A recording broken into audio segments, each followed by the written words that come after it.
ನಮ್ಮ ಸಮಸ್ಯೆ ಹೇಳ್ಕೊಳ್ಳಲು ಅಪ್ಪ ಅಮ್ಮ ಇಲ್ಲ ಅಂತ ಹೇಳಿ ಟಿವಿ9 ಜೊತೆಗೆ ಶಾಸಕ NY ಗೋಪಾಲಕೃಷ್ಣ ಅವರು ಅಳಲು ತೋಡ್ಕೊಂಡಿದ್ದಾರೆ. ಅಣ್ಣ ತಮ್ಮಂದ್ರ ಬಳಿ ಹೇಳಿದ್ರೆ ಅಳ್ತಾರೆ, ಭಗವಂತನಿಗೆ ನಾವು ಮೊರೆ ಹೋಗ್ಬೇಕಷ್ಟೇ ಅಂತ ತುಂಬಾ ಬೇಸರವಾಗಿ ಮಾತಾಡಿದ್ದಾರೆ. ನಾವು ಯಾವತ್ತೂ ಪಕ್ಷಕ್ಕೆ ದ್ರೋಹ ಮಾಡಿದವರಲ್ಲ,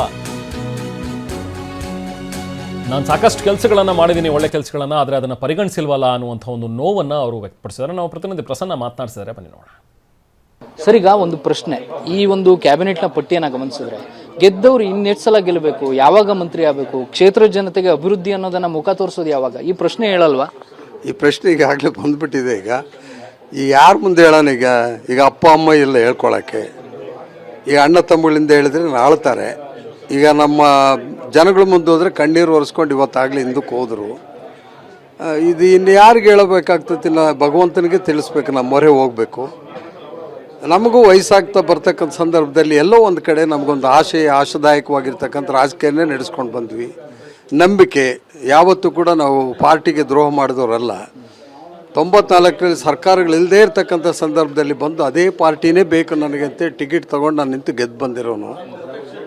ಹಿಂದೆ ಧರ್ಮಸಿಂಗ್ ಅವರು ಮುಖ್ಯಮಂತ್ರಿಗಳಾಗಬೇಕಾದ್ರೆ ನನ್ನ ಕರೆದು ಗುರುತಿಸಿ ಅವತ್ತು ಡೆಪ್ಟಿ ಸ್ಪೀಕರ್ನೂ ಮಾಡಿದರು. ಸಾಕಷ್ಟು ಕೆಲಸಗಳು ಕೂಡ ನಾವು ಮಾಡಿದ್ವಿ. ಅದಾದಮೇಲೆ ನಾನು ಬಳ್ಳಾರಿ ರೂರಲಲ್ಲಿ ಕೂಡ ML ಆಗಿ ಮತ್ತು ಇದೇ ಕಾಂಗ್ರೆಸ್ನವರು ಟಿಕೆಟ್ ಕೊಟ್ಟು ಅಂಥ ಸಂದರ್ಭದಲ್ಲಿ ನಿಲ್ಲಿಸಿದ್ರು, ಆಗಲೂ ಗೆದ್ದು ಬಂದೆ. ಮತ್ತು ಕೂಡ್ಲಿಗೆಯಲ್ಲೂ ಕೂಡ ಗೆದ್ದೆ. ಅಲ್ಲಿ ಕೂಡ ಜನಗಳಿಗೆ ಯಾವ ರೀತಿ ತೊಂದರೆ ಮಾಡ್ದಂಗೆ ನಾನು ಕೆಲಸ ಮಾಡಿದ್ದೀನಿ. ಈ ಅನುಭವದ ಮೇಲೆ ನಮ್ಮನ್ನು ಎಲ್ಲೋ ಒಂದು ಕಡೆ ಕನ್ಸಿಡರ್ ಮಾಡೇ ಮಾಡ್ತಾರೆ. ಅನುಭವದ ಜೊತೆಗೆ ಕನ್ಸಿಡರ್ ಮಾಡ್ತಾರೆ, ನಮ್ಮ ಯೋಗ್ಯತೆಯನ್ನು ನೋಡ್ಬೋದು ಅನ್ನೋ ಒಂದು ಆಸೆ ನನಗಿತ್ತು. ಆದರೆ ಈ ರೀತಿ ಭಾವನೆಗಳು ಅವ್ರು ಏನು ತಿಳ್ಕೊಂಡಿದ್ದಾರೋ ಏನಿದೆ ಅಂತ ನಮ್ಗೆ ಅರ್ಥವಾಗಲಿಲ್ಲ. ನಮ್ಮ ಜನಗಳ ಬಹುಜನದ ಆಸೆ ಅಂತ ಹೇಳಿದ್ರೆ ಆ ಜನಗಳದ್ದು 2 ಲಕ್ಷ 3 ಲಕ್ಷ ಜನ ಆಯ್ಕೆ ಮಾಡಿದ್ದಾರೆ.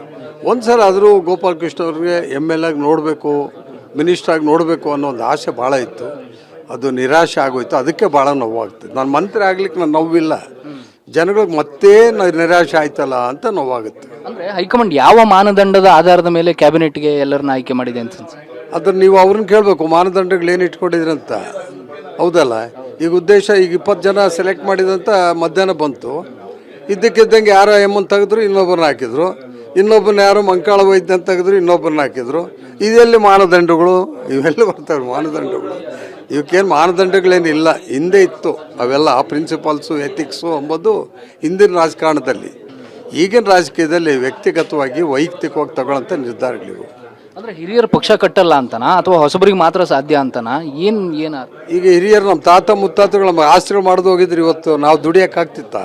ಆಸ್ತಿಗಳು ಇಟ್ಕೊಳ್ಳೋಕ್ಕಾಗ್ತಿತ್ತ? ಹಂಗೆ ಹಿರಿಯರೊಬ್ಬರು ಮೊದಲು ಬೇಸ್ ಹಾಕಿದ್ದಾರೆ. ಹಿರಿಯರು ಕೂಡ ಹೋರಾಟ ಮಾಡಿ ದುಡಿದಿದ್ದಾರೆ.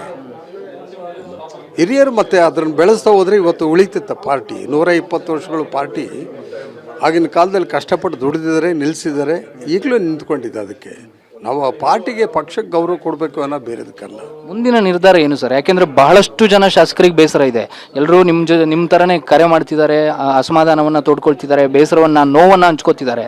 ನಿಮ್ಮೆಲ್ಲರ ನಿರ್ಧಾರ ಏನಾಗಿದೆ? ಅಲ್ಲ, ಇವರು ಬುದ್ಧಿವಂತರಾಗಿದ್ದರೆ ಮುಖ್ಯಮಂತ್ರಿ ಬದಲಾವಣೆ ಅಷ್ಟೇ ಮಾಡಿಬಿಟ್ಟು ಅಲ್ಲಿ ಮುಗಿಸ್ಕೋಬೇಕಾಗಿತ್ತು. ಯಾಕೋ ಹಿಂದೆ ಮಂತ್ರಿಗಳಿದ್ರಲ್ಲ, ಅವ್ರನ್ನೇ ಮುಂದುವರ್ಸ್ಕೊಡೋದ್ರೆ ಸಮಸ್ಯೆನೇ ಬರ್ತಾ ಇರಲಿಲ್ಲ.